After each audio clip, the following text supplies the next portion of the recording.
Hi friends, আশা করি তোমরা সবাই খুব ভালো আছো। আমিও খুব ভালো আছি। দুদিন তো বৃষ্টি হলো, আজকের তো বৃষ্টির আর খুব পাত্তাই নেই।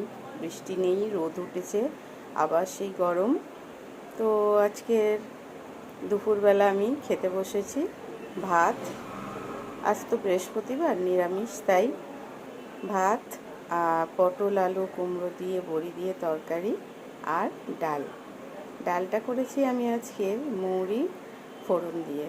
অন্যদিন জিরে ফোড়ন দিই, আজকে মৌরি ফোড়ন দিয়ে। তবে ডালের টেস্টটা খুবই আলাদা, একটু ভালোই লাগছে খেতে। তো তোমরা আজকে দুপুরবেলা কে কী খেলে আমাকে অবশ্যই কমেন্ট করে জানিও। আর আমার চ্যানেলকে ভালো লাগলে লাইক করো, শেয়ার করো, সাবস্ক্রাইব করো। আবার দেখা হবে তোমাদের সঙ্গে নতুন ভিডিওতে। Thank you.